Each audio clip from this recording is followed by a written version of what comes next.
Mi nombre es Romualdo Ordóñez, soy kinesiólogo chileno, trabajo en atención primaria hace 15 años aproximadamente y la verdad que me he especializado en el área musculoesquelética y actualmente voy a cursar un doctorado en España en biomecánica y bioingeniería aplicada a la salud, así que mucho de esto que voy a hablar hoy día busca tener continuidad con lo que se pretende hacer dentro de la tesis del doctorado.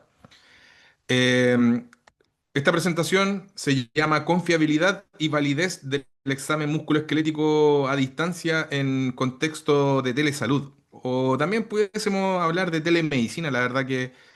¿Cuántos de ustedes, a lo mejor si pueden dejar ahí en el chat, tienen experiencia atendiendo pacientes o personas mediante esta forma de atención remota o a distancia? Ahí quienes lo hagan pueden ir dejando sus apreciaciones y después los vamos a ir comentando. Los objetivos de esta presentación es conocer el estado del arte en materia de evaluación remota, o que también pudiésemos decir cierto a distancia, cuando el tema de la distancia es un factor crítico para la entrega de prestaciones de la salud. Habitualmente lo que estamos haciendo es intercambiar conocimiento cuando hacemos intervenciones de telemedicina y no solamente basado en la entrevista clínica, sino que también el desafío es hacer un examen virtual, porque no vamos a poder tocar al paciente. Y para muchos detractores de esto es un tema no menor, ¿ya? Segundo, el objetivo es conocer las recomendaciones basadas en evidencia para la evaluación de problemas. Aquí vamos a desglosar la presentación en cuarto superior y en cuarto inferior. Vamos a hacer un review de recomendaciones basadas en literatura científica. Ahí tienen el código QR para que lo escaneen, para que puedan acceder a esta presentación. De hecho, lo probé justo antes de iniciar, así que debería estar operativo. Y la verdad que hay hartas cosas que conversar, porque cuando hablamos de confiabilidad y validez, son términos que probablemente no somos capaces de distinguirlos bien, pero hablar de confiabilidad significa que una medición tiene ausencia de errores y que los datos no van a ser tan dispersos los cuales vamos a obtener. Y la validez significa que algo mide lo que realmente pretende medir. Y ahí tenemos muchos tipos de validez. La validez concurrente, la validez de criterio, la validez predictiva. La verdad que en fisioterapia o en kinesiología tenemos muchas cosas que son bastante ambiguas. El colega Ítalo Mercurino ayer habló de prueba ortopédica y habitualmente cuando empezamos con esto de la telemedicina por la pandemia, un tema era eso, ¿y qué pruebas especiales o qué pruebas ortopédicas voy a hacer con determinado paciente bajo este contexto? ¿Ya? La verdad que no digo que no sean importantes las pruebas ortopédicas, pero como kinesiólogos, terapistas físicos o fisioterapeutas, como profesionales estamos para evaluar trastornos del movimiento, función física, discapacidad, pesquisar si un paciente tiene algún grado de dependencia física.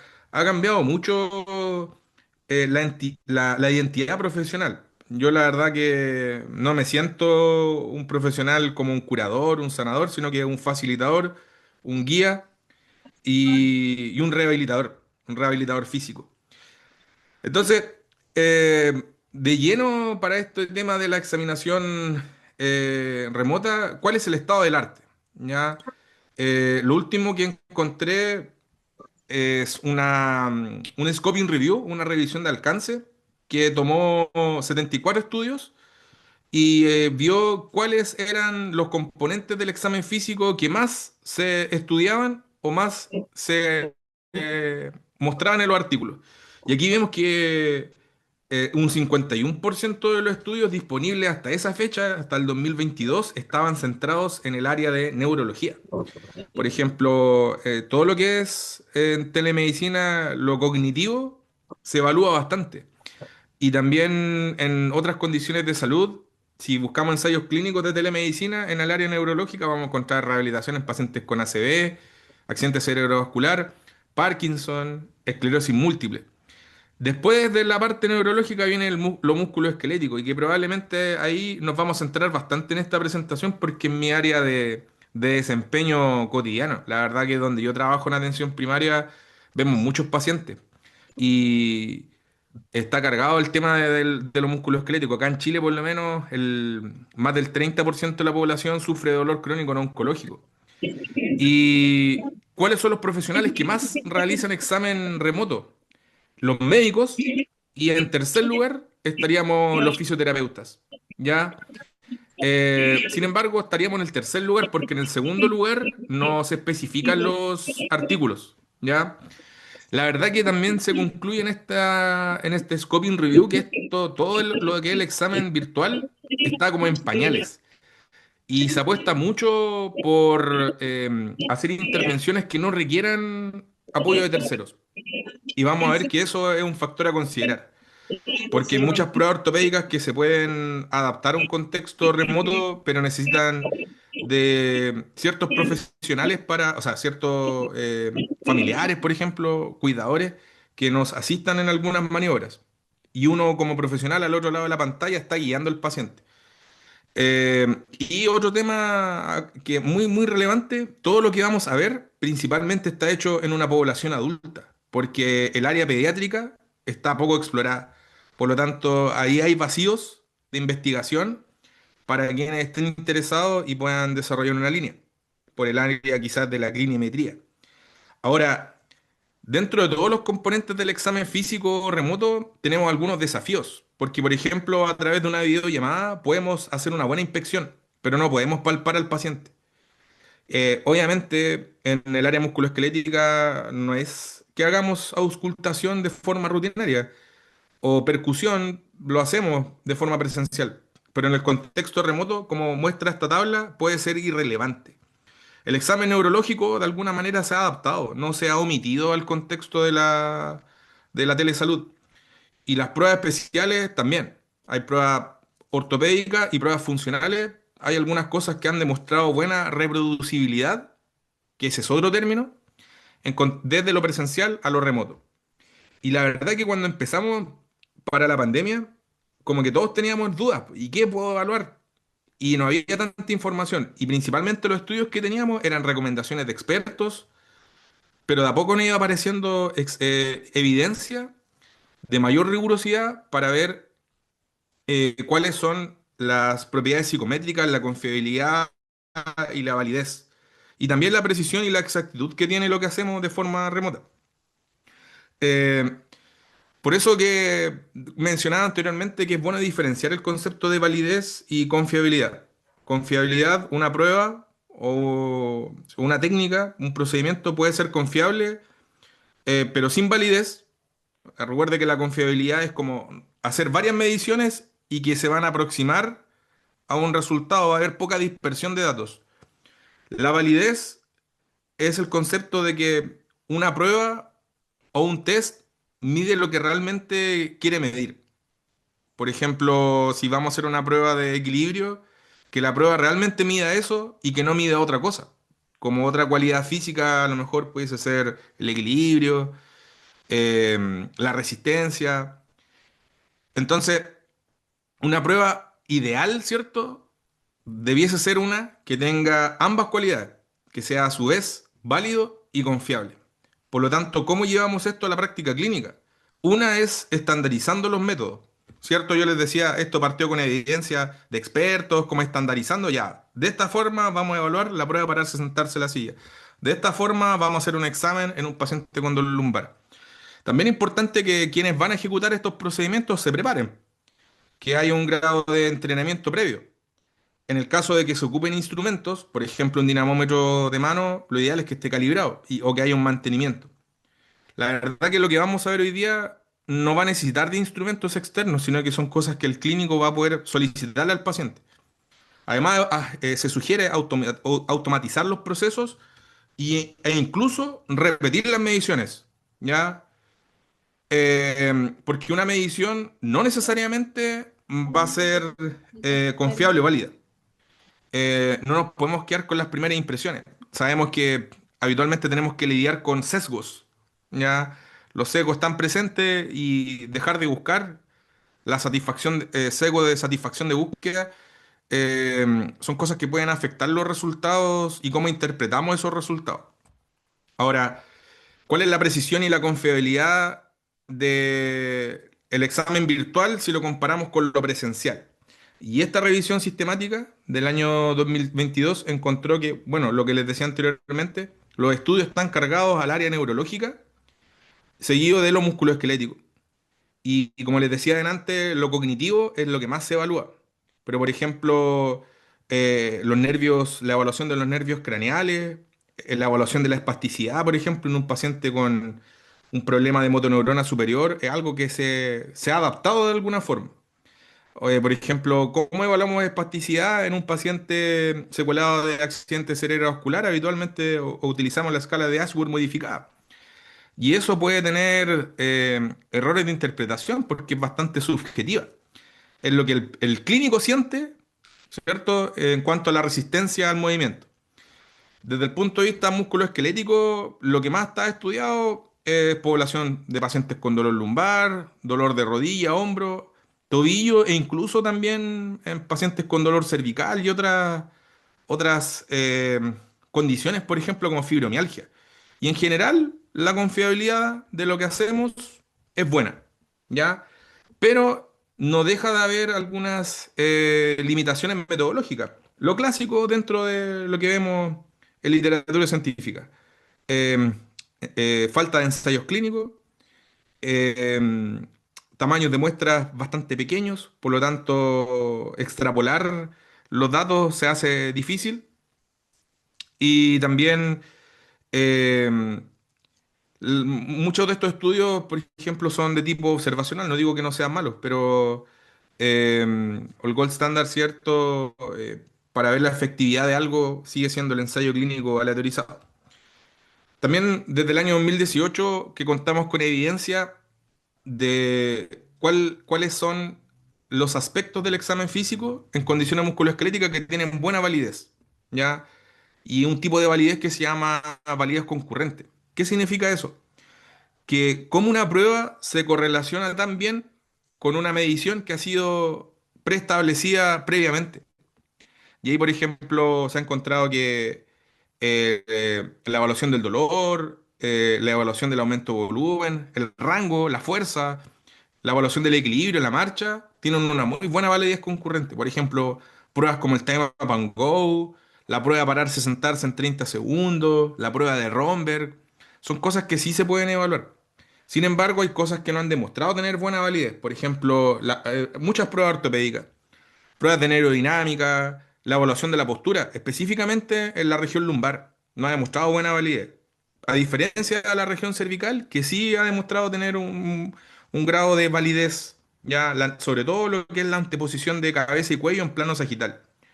Y aquí también sacan otras conclusiones, que los estudios en general tienen un alto riesgo de sesgo, por lo tanto cuesta fiarse de los resultados.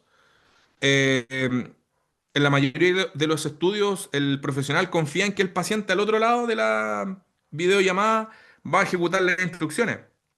Y ahí también tenemos que hay un desafío porque eh, la sostenibilidad de una videoconferencia depende, bueno, de tener una buena conexión a internet, de una buena cámara. Hay factores entonces contextuales que también van a ser determinantes en qué también hacemos este examen físico. Eh, y siguen habiendo algunas brechas, por ejemplo. No hay, hasta ese momento no habían estudios que el miembro del resto del equipo de salud estuviese con un paciente. Habitualmente todo esto se hace en temas como de teleconsulta, pero cuando usted tiene un paciente que está al otro lado de la videollamada con otro profesional, y usted también es un profesional, pero está al otro extremo, eso no es teleconsulta, eso es teleinterconsulta, ¿ya? Entonces, eso no se ha estudiado, ¿ya? Porque probablemente con apoyo de terceros pudiese a lo mejor influir los resultados. Pero esa pregunta se ha intentado responder y la vamos a ver después, porque se dice que el apoyo de terceros no genera diferencias, ¿ya? Ahora, también tenemos que ya en el año 2023 apareció una revisión sistemática que evaluó los grados de certeza y la fuerza de la recomendación basada en evidencia con el método GRADE. Y por ejemplo, lo que demostró tener eh, buena certeza son las pruebas estas pruebas de encuestas de resultados. ¿Ya?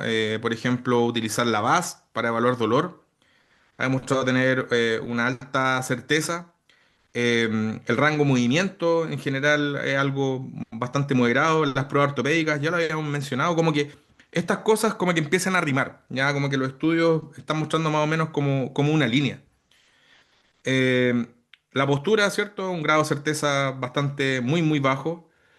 Y donde vemos, ¿cierto?, que se replican harto estos estudios en personas con dolor de hombro, dolor lumbar, dolor de cuello.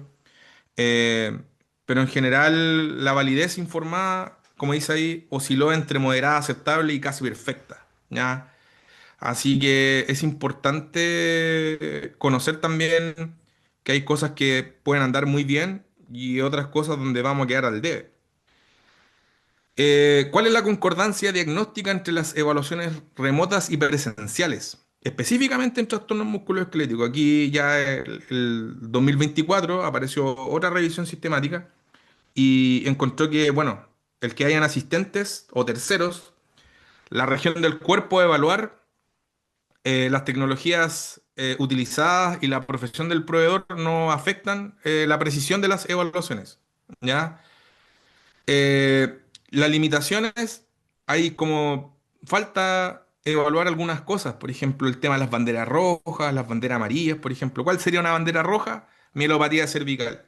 La verdad que las pruebas no son suficientemente confiables. Y ya desde el punto de vista presencial la precisión diagnóstica es baja, en el contexto remoto sucede algo similar.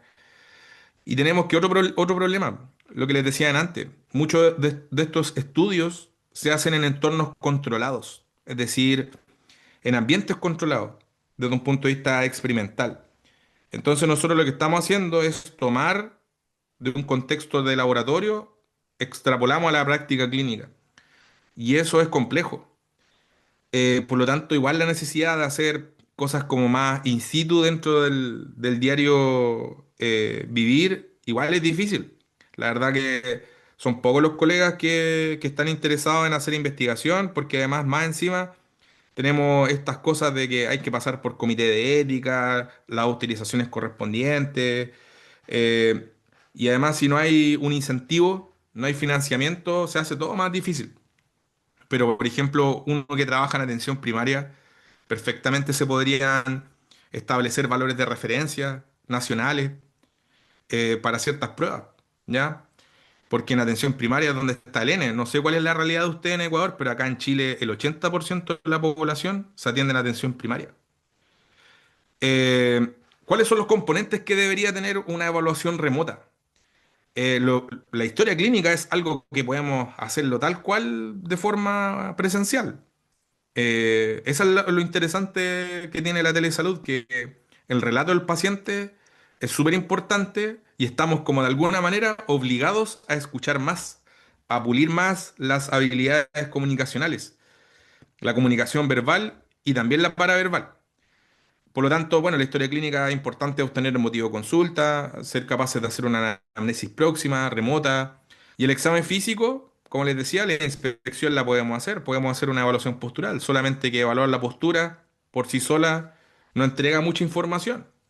La palpación no se ha omitido, la verdad, en contexto de telemedicina, sino que más bien se ha adaptado. Entonces, hay cosas donde a lo mejor la palpación puede ser guiada por el paciente, por otro profesional, eso lo vamos a ir viendo después. Desde el punto de vista del examen de movimiento, centrarse en lo que el paciente puede y lo que no puede hacer, ahí vamos a evaluar ROM. Principalmente es más fácil evaluar rangos activos. En rango pasivo a lo mejor vamos a necesitar de un tercero. O por ejemplo, si queremos evaluar el rango pasivo en un paciente con dolor de hombro, le pediré que a lo mejor se apoye en una pared, en un pilar y ejercer una resistencia. A lo mejor si quiero evaluar el rango pasivo en un paciente con dolor cervical, utilizaría a lo mejor una toalla para ejercer una resistencia adicional. Las pruebas ortopédicas, pruebas especiales, vamos a ver por región. Lo mismo las pruebas funcionales. Podemos incorporar encuestas de resultados. Hacer telemedicina no es solamente hacer cosas en tiempo real. Usted le puede mandar por correo electrónico a un paciente una encuesta para que se la llene previamente. Y eso es un modelo de atención asincrónico. Pero habitualmente lo que hacemos es lo híbrido. Estamos combinando un formato de atención. De hecho, la telemedicina se dice que funciona mejor cuando se combina con la presencialidad, no cuando se hace solamente de forma aislada. Sin embargo, como pueden ver ahí en el video, yo estaba en mi casa y eso fue en un contexto de pandemia. No tenía tantas canas como ahora. Ahora, los exámenes complementarios igual los podemos revisar. Algunos profesionales, sobre todo yo que trabajo en atención primaria, tenemos acceso a la ficha clínica electrónica.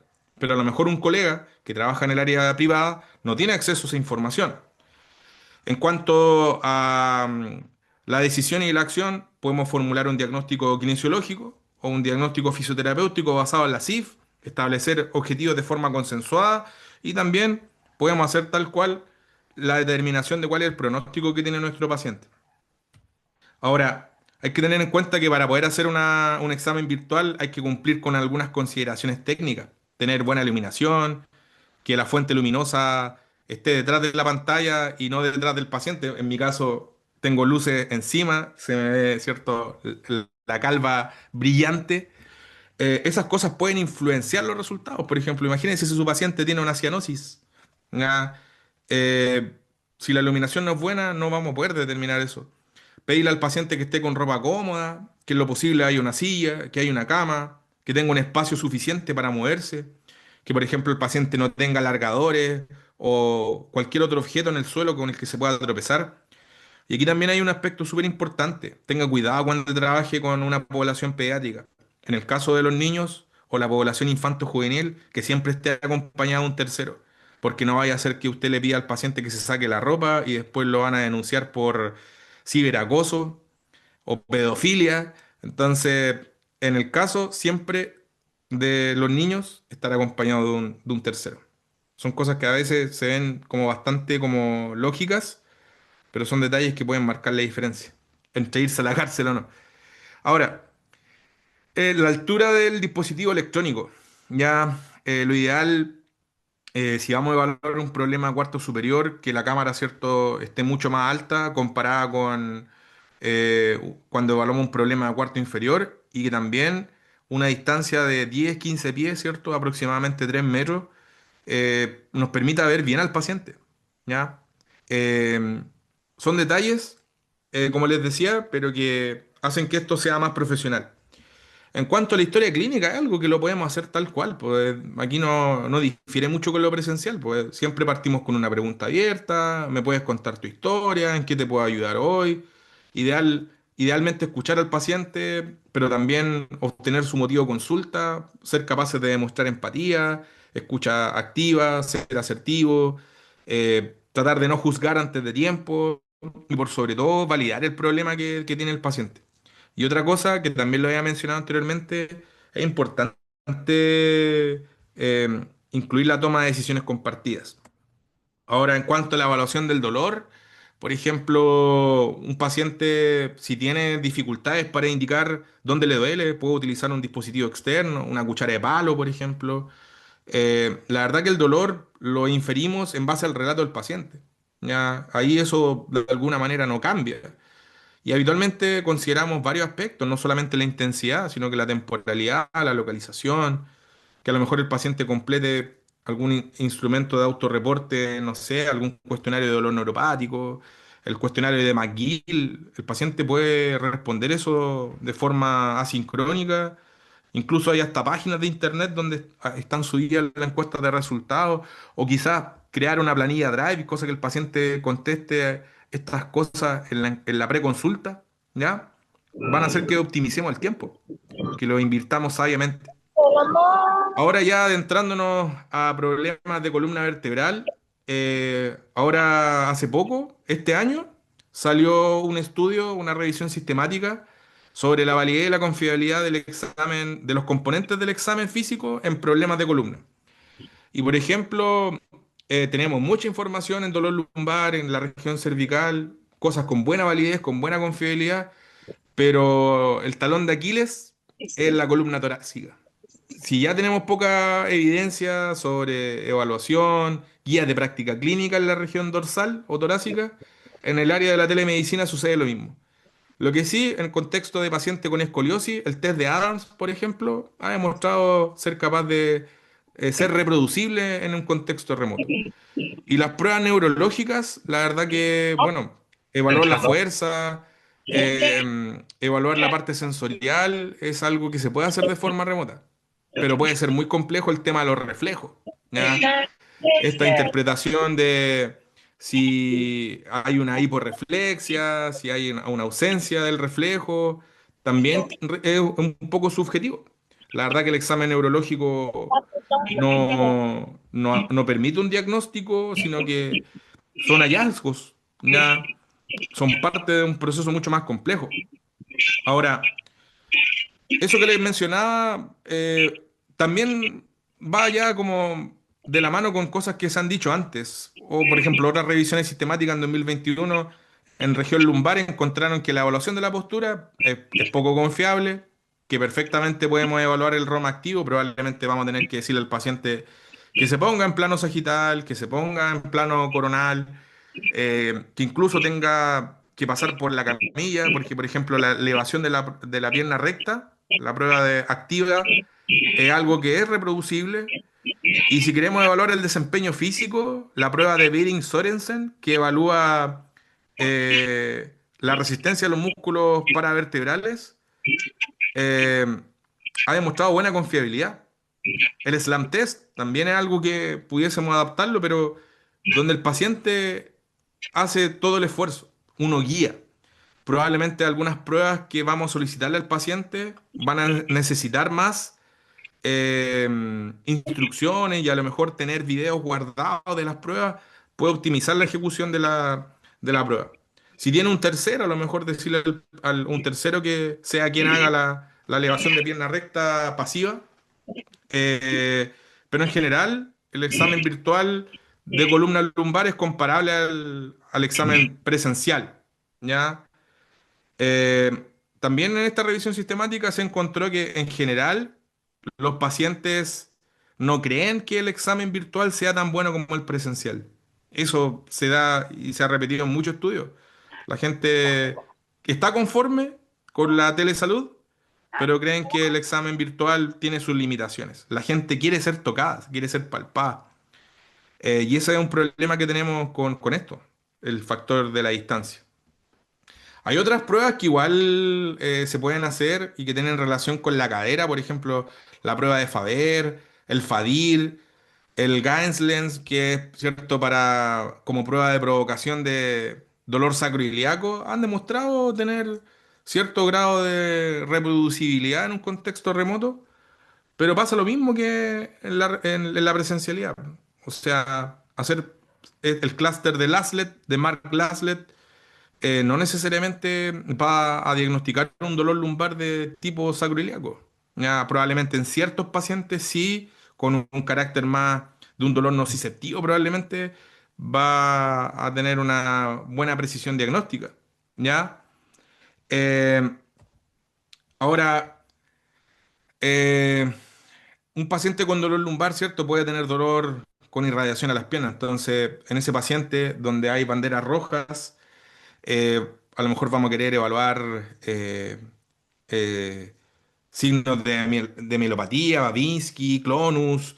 Esas cosas no hay mucha evidencia, o sea, en realidad no hay evidencia de que sea como confiable y que lo podamos tener a mano y disponer de aquello en contexto de telesalud. Sí, algunas pruebas de función física, por ejemplo, como pararse, sentarse en la silla en 5 repeticiones, es algo que lo podemos utilizar y después lo vamos a volver a ver. Ahora, yo les decía esto, que en realidad en contexto de telesalud, evaluar los reflejos no es un método confiable, ¿ya? Con excepción del clonus. ¿Ya? Aquí pueden ver en la imagen, el paciente se le pide una dorsiflexión máxima y si el paciente tiene, ¿cierto?, esta respuesta involuntaria a nivel del tobillo, ¿cierto?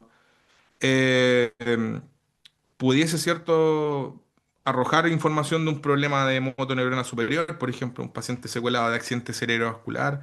Aquí vemos también cómo el Babinski, el reflejo de Babinski, con un lápiz, por ejemplo, el paciente se lo pasa a nivel de la planta del pie, pero no es suficiente, a eso es lo que voy. También, por ejemplo, todo lo que es la evaluación de los miotomas, se propuso, mejor dicho, en 2020 una calificación para poder evaluar los miotomas en el contexto remoto. Sin embargo, esto no se ha sometido a un rigor metodológico para ver cuál es su validez y su confiabilidad, pero cuando apareció fue una guía para los clínicos para poder adaptar este examen remoto. Entonces, alguien podría decir esto, ya voy a validarlo y voy a tomar esto que se propuso en 2020 y vamos a ver qué tal. Y eso mismo que se propone en extremidades inferiores, se ha extrapolado a los miotomas de las extremidades superiores. Un paciente, por ejemplo, con radiculopatía cervical, deberíamos evaluar esas cosas, también en lumbar. Eh, y aquí, como les decía, principalmente recomendaciones de expertos, aparecieron muchas como revisiones narrativas, eh, con imágenes de cómo evaluarlo, con las instrucciones. Por ejemplo, acá esta tabla muestra cuál es la instrucción que hay que darle al paciente. Por ejemplo, si yo quiero hacer una evaluación de la raíz de L2, L3, sé que tengo que pedirle una flexión de cadera al paciente y yo le tengo que decir al paciente, mientras está sentado, doble la rodilla hacia el pecho. ¿Ya? Son instrucciones que probablemente para nosotros son bastante rutinarias, pero hacerlo de forma remota es otra cosa, ¿ya? Eh, porque lamentablemente acá nosotros no, nadie probablemente, o quizás las generaciones más nuevas, están incorporando prestaciones o sea, como ramos de telesalud o salud digital en pregrado.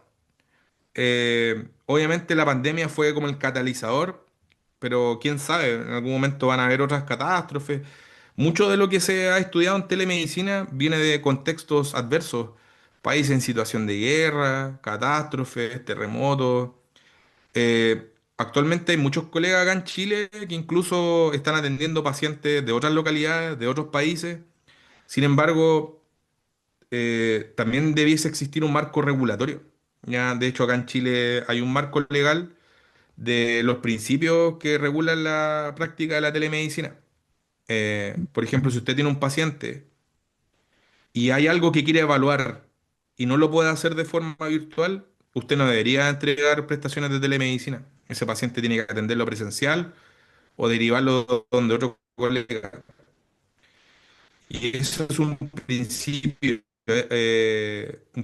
jurídico. Participó de la redacción, bueno, ahí los abogados se manejan harto, él es fisioterapeuta, pero eh, igual está el principio de idoneidad. Una atención remota no tiene por qué ser inferior a una atención presencial, tiene que ser igual de calidad. El examen sensorial, aquí, bueno, en la imagen, ¿cierto? El paciente con el dedo indica dónde probablemente tiene hipoestesia o pérdida de la sensibilidad o ganancia sensorial. Y sabemos que los dermatomas están ampliamente descritos en la literatura. Tomamos el néter ortopédico, el libro de McGee y ya tenemos, ¿cierto?, cuáles son las áreas de los dermatomas. Sin embargo, los dermatomas muchas veces están solapados, no son tal cual como de los libros, hay que considerar esas cosas, ¿ya? Eh, en cuanto al tema postural, esto ya lo había anticipado antes, o sea, el- ¿podemos levantar sospechas de un paciente con escoliosis mediante telemedicina? Sí, ¿ya? El test de Adams, por si acaso, que pudiese ser como una prueba especial, no diagnostica escoliosis, solamente levanta una sospecha, ¿ya? Porque el gold standard sigue siendo el método de Koch para poder establecer el diagnóstico. Un desnivel pelviano, un desnivel en la altura del hombro, tampoco diagnostica escoliosis, ¿ya? Levanta una sospecha solamente. Eso lo podemos hacer de forma remota. En cuanto ya bajando, ¿cierto? Vamos, cadera. Ya hay recomendaciones, ¿cierto? De pruebas donde el paciente se puede asistir. Por ejemplo, la prueba de Faber se puede hacer en la silla. El paciente agrega una sobrepresión, el test de Thomas para ver cuál es la longitud del psoas. La verdad que yo no lo ocupo, el test del Thomas. Eh, creo que hay otras cosas más importantes. FADIR también se pudiese hacer de forma autónoma, pero hay otras pruebas que van a requerir asistencia del terapeuta, ¿ya? Eh, para aumentar, ¿cierto? Su confiabilidad. ¿Cierto? Las pruebas especiales funcionan bien como pruebas de provocación de síntomas. Ahí es donde yo también digo, como clínicos tampoco somos médicos, excepto el que trabaja en un contexto de acceso directo a la kinesiología. Ese va a tener que estar preparado en diagnóstico médico. Y a veces también, muchos pacientes están mal diagnosticados y sospechamos que tienen otras cosas. Ahí probablemente hacer pruebas especiales tenga mucha más utilidad. También tenemos estudios en cadera que abordan el concepto de la precisión diagnóstica, es decir, comparan el examen virtual con el examen presencial en un contexto de paciente con pinzamiento femoroacetabular, ¿cierto? Estos pacientes jóvenes, deportistas, donde probablemente la fuente nociceptiva no va a ser artrosis, porque es gente joven, entonces diagnóstico, pinzamiento femoroacetabular. La verdad que, bueno, pues aquí se sugieren varias cosas. La palpación del trocánter, Faber, algunas pruebas funcionales, sentadillas, single leg squat, la evaluación del ROM, por ejemplo. Aquí uno puede evaluar la rotación de la cadera con una toalla y evaluar, ¿cierto?, la rotación interna y externa. Y el paciente se autoasiste y le preguntamos si eso reproduce su dolor y comparamos con el lado lateral y contralateral y vemos si es que hay una diferencia. La verdad que en este estudio se encontró que muchas de las pruebas tuvieron una precisión diagnóstica súper baja, del 50%. Y en este estudio lo que tuvo más precisión fue la palpación, ya, la palpación del trocánter. Por lo tanto, tanto el examen virtual como el examen presencial no son suficientes para poder establecer, ¿cierto?, en base a la clínica, el diagnóstico de pinzamiento. Eh, Ahora pasando a rodilla, ¿cuáles son los aspectos esenciales para la evaluación remota de trastornos de rodilla? Bueno, en la marcha no hay problema. Ahí es importante que el paciente cuente con un pasillo amplio donde pueda deambular. Podemos observar, podemos evaluar los rangos, evaluar la fuerza. No todas las pruebas especiales para pacientes con dolor de rodillas van a ser reproducibles en un contexto remoto. Por ejemplo, la evaluación de los ligamentos colaterales, eso no hay problema. Pero hacer un test de cajón anterior y posterior ya puede ser más difícil en un contexto de telesalud. Ahora, si hay un tercero, ahí sería más fácil. Todo lo que son las pruebas de provocación para dolor patelofemoral también han demostrado reproducibilidad. La verdad que, bueno, la evidencia acá es que en rodilla hay un alto nivel de confiabilidad, intraevaluador, eh, y intra e interevaluador, ¿cierto? Eh, Y también, todo esto en realidad también viene del contexto de recomendación de expertos. Por ejemplo, aquí, ¿qué vemos? Formas de evaluar la hiperextensión de rodilla, la palpación de la patela, la evaluación del rango de flexión en supino. Pero también hay otras cosas que se han adaptado, por ejemplo, cómo hacer una prueba de Tesali, ¿cierto? Para un paciente con dolor supuestamente de tipo meniscal. Paciente que hace un pivoteo, ¿cierto? Se apoya en una silla y gira sobre su propio eje. Las pruebas de valgo, de estrés, de varo, para los ligamentos colaterales, la palpación de la patela, y que el paciente vaya indicando qué es lo que le genera dolor. Y también, bueno, hay otros estudios que han aparecido que, bueno, te la hacen más sencilla. Te ponen una serie de pruebas especiales en contexto de rodilla y te dicen cuáles son las que están disponibles en un contexto de medicina y cuáles no. Y como les decía, ¿cuáles requieren asistencia? Las de ligamento cruzado anterior y posterior. ¿Ya? Eh, por lo tanto, ahí podemos tener ahí algunas limitaciones. Ahora, en cuanto a tobillo, el tema del tobillo, también los aspectos esenciales podemos inspeccionar. La palpación, las reglas de Ottawa se han podido adaptar, no solamente en tobillo, sino que también en rodillas, pero también carecemos de estudios de validez y confiabilidad. La evaluación de la marcha, el rango activo principalmente, fuerza, el examen neurovascular, algunas pruebas ortopédicas, como por ejemplo el test de Thompson, que el paciente se siente en la silla y se apriete las pantorrillas y vemos si hay plantiflexión o no. La prueba de compresión de los metatarsianos, por ejemplo, en un paciente con artritis reumatoidea. Eh, la resistencia al rango de inversión y eversión, ¿ya? Son cosas que se pueden hacer. En un paciente con temas postquirúrgicos, también hay que considerar, como dice ahí, el aumento de volumen, la cicatriz, etcétera.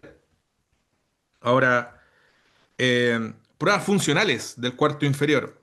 Por ejemplo, muchas pruebas como pararse, sentarse en la silla, el tema and go, el test de pasos de 2 minutos, han demostrado confiabilidad, ¿ya? Pero hay que reconocer que la evidencia, la calidad es baja a muy baja. Ese es el problema que tenemos. Y esta tabla es súper buena porque te describe cuáles son las pruebas, qué parámetros evalúa, si es fuerza, si es resistencia, si es velocidad, ¿ya? Y las instrucciones que le vamos a dar al paciente. Eso ha demostrado en un contexto de cuarto inferior. Vamos a ver, ya estamos llegando a lo que es cuarto superior.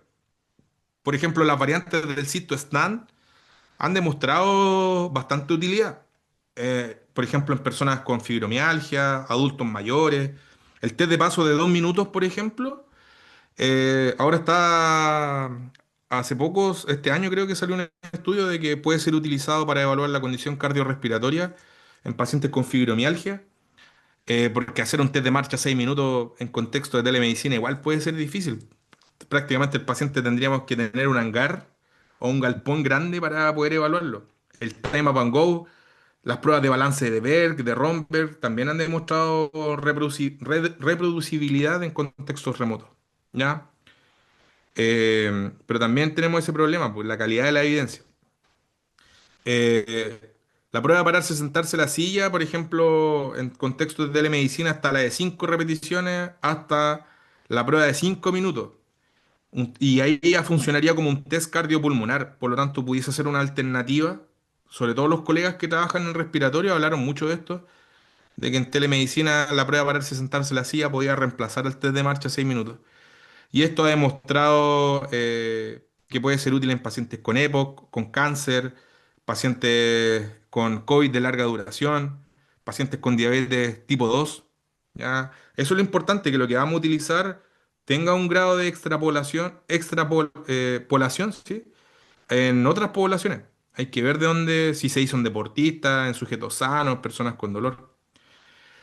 Ahora ya vamos a entrar al tema de los trastornos temporomandibulares, porque ahí también hay algunas recomendaciones, por ejemplo, quienes trabajen con pacientes con ATM, con problemas de ATM, por ejemplo, evaluar la apertura. No, a lo mejor el paciente no va a tener un goniómetro, pero 3 dedos eh, pueden significar, ¿cierto?, 40 milímetros o 4 centímetros de apertura, que ese es como el rango normal. Si un paciente no es capaz de eh, abrir la boca con 3 dedos de la mano de distancia, probablemente tiene dificultad en la apertura. La palpación, por ejemplo, de los músculos masticatorios, puede ser útil. Y algunas pruebas, por ejemplo, el Joint Loading Test, donde el paciente con un lápiz o con un baja lenguas o con un depresor lingual, ¿cierto? Comprime la ATM y si el dolor se reproduce contralateralmente, sospecharíamos de que hay un problema intracapsular en la ATM. El test de Clench, que por ejemplo el paciente durante 1 minuto hace una contracción isométrica y si eso reproduce su dolor, sería probablemente un dolor de tipo miofacial o muscular. Y el stress test, el paciente mantiene la boca abierta y si eso reproduce el dolor, sospecharíamos de un problema articular, ligamentoso. Y esto, bueno, hay poco estudio en esta área. La verdad que estas recomendaciones vienen de un hospital en Massachusetts, donde tomaron más de 200 personas y hicieron un estudio observacional. Y lo que vieron fue si el odontólogo podía diagnosticar trastornos temporomandibulares y después esos pacientes fueron evaluados de forma presencial. Y la verdad que más del 78% el diagnóstico virtual coincidió con el diagnóstico presencial. ¿Ya? Porque también hay harto estudios de ese tipo. Por ejemplo, en pacientes con patología quirúrgica de columna, el examen virtual tiene mucha concordancia con el examen presencial, cuando el paciente primero es visto online y después lo ven de forma presencial. Ahora pasando al tema de columna cervical, quise mezclar lo de ATM con columna cervical porque se habla mucho de eso. Los colegas que trabajan en maxilofacial le dan mucho énfasis a la columna cervical. En esta región hay estudios que han encontrado que evaluar el dolor, la postura en plano sagital, los rangos, sobre todo el rango de rotación, tiene buena concordancia entre lo visual, o sea, perdón, entre lo virtual y lo presencial. Pero también es útil evaluar la flexoextensión, las inclinaciones laterales, pero lo que anda mejor son las rotaciones. Es decir, si su paciente no es capaz de girar bien la cabeza, es porque realmente coincide con lo que evaluamos de forma presencial. ¿Ya? Por ejemplo, evaluar la fuerza de los músculos flexores profundos con el paciente en supino. Levanta el mentón hacia el pecho y aguante una posición y uno le toma el tiempo. Eso ha demostrado también utilidad. Son pruebas de desempeño físico. Y evaluar la discapacidad, obviamente esas cosas tienen utilidad. Pero también hay otras cosas que nos pueden servir. Y yo le vuelvo a dar énfasis al tema de la entrevista clínica. Acá, por ejemplo, se encontró que en pacientes con radiculopatía cervical hay aspectos de la entrevista clínica que nos pueden aproximar al diagnóstico de radiculopatía. Y aquí en este estudio lo que hicieron fue encontrar lo que tenía una alta especificidad y una alta sensibilidad, por sobre el 80%. Por ejemplo, si el paciente no tiene parestesias o no tiene adormecimiento o parestesias, probablemente no hay posibilidad de que tenga radiculopatía. Pero ¿qué confirmaría? Si el paciente tiene un dolor que es peor en el brazo que en el cuello, si la acción del planchar reproduce los síntomas y si se le pasa el dolor en el brazo cuando camina con las manos en los bolsillos, probablemente ese paciente sí tenga radiculopatía cervical. Porque lo que hicieron acá fue hacer la entrevista clínica y después correlacionar esos hallazgos con una resonancia magnética.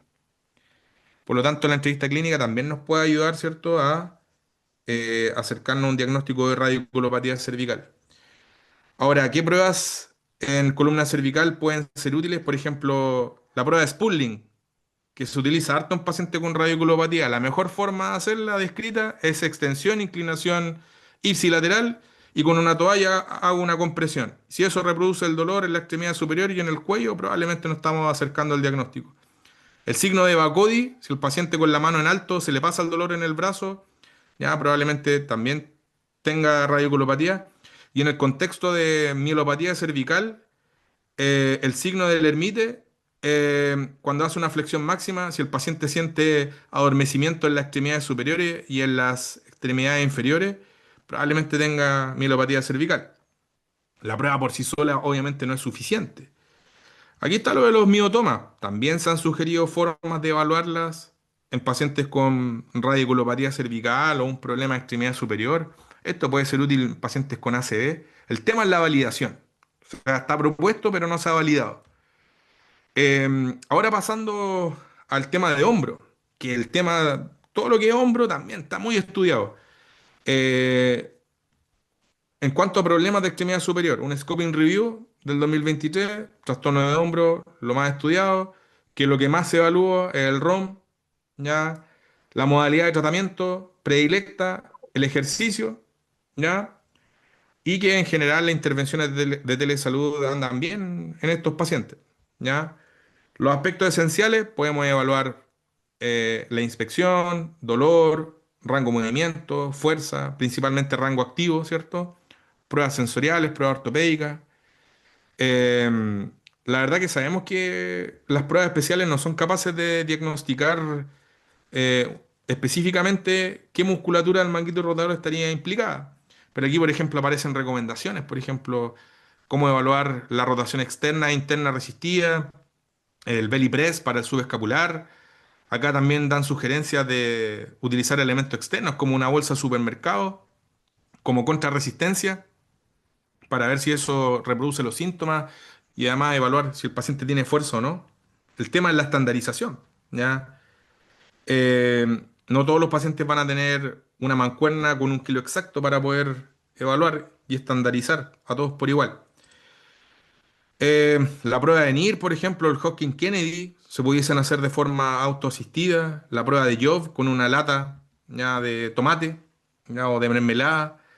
Evaluar la inestabilidad de hombro, ¿cierto? El Shoulder Apprehension Test, ¿cierto? Apoyado en el refrigerador, en el supermercado. El Crossbody Adduction para pinzamiento de hombro. También son cosas que se han sugerido, pero eh, las pruebas por sí solo, ¿cierto? No son muy precisas. De hecho, se ha estudiado si el examen virtual tiene buena precisión diagnóstica cuando lo comparamos con lo presencial. De hecho, ni el examen remoto ni el examen presencial es suficiente para confirmar el diagnóstico de tendinopatía de manguito rotador. Aquí lo que hicieron también fue lo mismo, hacer una serie de pruebas, como la prueba de arco doloroso, el signo de encogimiento de hombro, el dolor nocturno, la limitación de la rotación interna, y eso se comparó con la resonancia magnética, porque la resonancia magnética obviamente va a ser mucho más precisa para establecer el diagnóstico de tendinopatía manguito rotador, o patología de hombro, mejor dicho. Entonces, eh, y dice, ninguna prueba especial tuvo más del 70%. Ah, no digo que no ocupemos estos criteriosos. En cuanto a las opciones para evaluar codo, mano, muñeca, más que nada como cosas como rutinarias, ¿ya? Sostener una taza, abrir un frasco, la prueba de Filkenstein también puede ser reproducible. Cómo evaluar la fuerza del tríceps con una silla con apoyabrazos, pellizcar una hoja, ¿cierto? Signo de Froment para evaluar lesiones del nervio cubital. También son sugerencias, pero está como todo en pañales todavía, ya en cuanto a validez y confiabilidad. Y ya llegando a lo último, ¿cómo yo puedo evaluar la función física en pacientes con problemas de tronco y extremidad superior? La prueba de en cadena cinética cerrada, ¿ya? El line hop test y algunas pruebas como de core stability han demostrado ser útiles. Por ejemplo, el Seque Quest Test es una de las pruebas en el ámbito deportivo que evalúa, ¿cierto?, la función de, del cuarto superior. Eh, Ha demostrado tener cierta confiabilidad en un entorno remoto. El Line Hop Test es la prueba que cuesta más, requiere más instrucciones, puede ser más compleja para el paciente. Eh, y todas estas planchas en prono, en lateral, también pueden ser útiles. Contamos, ¿cierto?, el tiempo, vemos si eso reproduce o no los síntomas. La verdad que han demostrado ser una buena alternativa. Pero ¿cuál es el problema de estas pruebas? Que la evidencia es en un entorno de población atlética. Por lo tanto, no podemos extrapolar lo que hacen los deportistas con la gente común y corriente. Entonces, también ahí tenemos otras limitaciones. Hay que ver de dónde, en qué contexto, en qué población se hizo el estudio. Ahora, hay otras formas de evaluar también la función sensoriomotora. No sé si conocen esta escala, el Flug-Meyer, que se utiliza en pacientes secuelados de ACV, que evalúa la función sensoriomotriz del cuarto superior. La verdad que se ha adaptado a un entorno remoto, pero quitando todos los ítems que requieran asistencia. O sea, se hace lo que el paciente donde puede participar. ¿Cuál es el problema de esta prueba? Que quita mucho tiempo, ya 30 minutos aproximadamente. La verdad que honestamente preferiría evaluar otras cosas, hacerlo más sencillo, para no complicarse tanto la existencia. Porque esto evalúa no solamente temas de hombro, evalúa mano, muñeca, coordinación, velocidad, ¿ya? Eh, pero en un paciente secuelado de accidente cerebrovascular puede ser una buena opción. Finalmente, lo que les decían antes, esto ya lo había anticipado, los pacientes están satisfechos con el examen virtual. pero no creen que sea tan bueno como el presencial. ¿Ya? Y también se ha documentado que los pacientes tienen preocupación cuando no hay un examen físico, porque en teoría no podemos intervenir en una persona sin antes haberla evaluado. Por lo tanto, es bueno conocer estas cosas, conocer las limitaciones, saber lo que podemos y lo que no podemos, o sea, lo que podemos y no podemos hacer en un entorno remoto. Entonces, ¿cuáles son las palabras para el cierre? Los mensajes para llevar. Ya lo había anticipado igual, se necesita más evidencia y de mejor calidad para justificar la confiabilidad, la validez y la precisión diagnóstica de las diferentes partes que componen un examen físico remoto. Y principalmente hablamos de un contexto de kinesiología musculoesquelética. No todo el examen virtual o remoto es extrapolable, ¿ya? Yo le sugiero que opte siempre por lo simple, porque en realidad cuando uno atiende a una persona de forma online, creo que toma más tiempo que hacer una evaluación presencial. Y cuando necesite la ayuda de alguien, hágalo, le puede ayudar. Yo creo que va a ganar tiempo, probablemente no va a influir en los resultados, pero va a ganar tiempo, ¿ya? Va a ahorrar tiempo. Así que eso era lo que les quería comentar. Bueno, si no han podido descargar la presentación, ahí tienen el código QR, así que yo les agradezco por su tiempo. Eh, Así que muchas gracias. Ahora, bueno, deben haber preguntas, me imagino, y con gusto las voy a responder.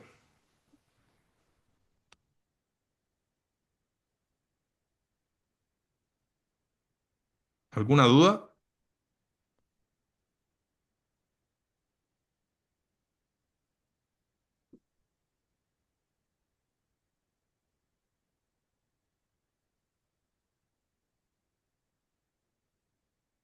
Sí, esa era la última diapositiva. Anduvimos bien con el tiempo.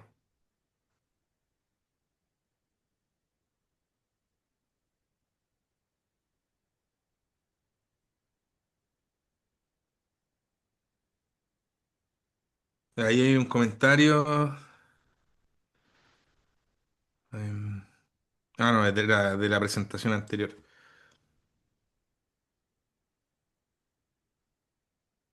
¿Tienen alguna duda?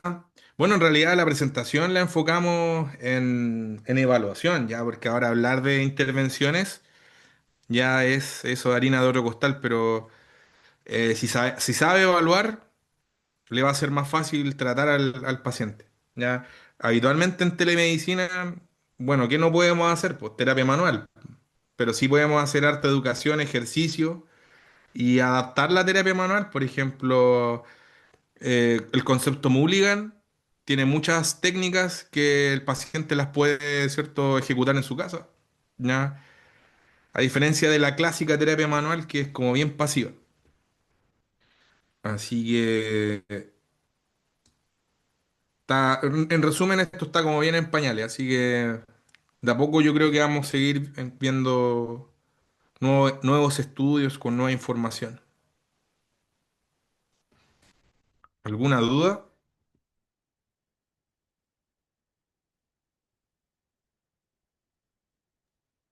Bueno, al parecer no tenemos preguntas, así que no me queda nada más que agradecerle, Magíster Ordóñez, por acompañarnos en esta noche, en este seminario y llenarnos de valiosa información para todos nosotros. Fue un gusto No, tenerle gracias a con ustedes. nosotros en esta noche. Gracias, que le vaya bien. Tienen otra presentación ahora, ¿cierto? Sí, sí, sí. Y ahorita vamos a continuar porque estamos con el tiempo, pero como usted Sí. dice, le ha llegado, le atinó a la hora que de su exposición. Mm. Ya, pues muchas gracias por su tiempo, que disfruten el resto de las charlas, así que agradecido.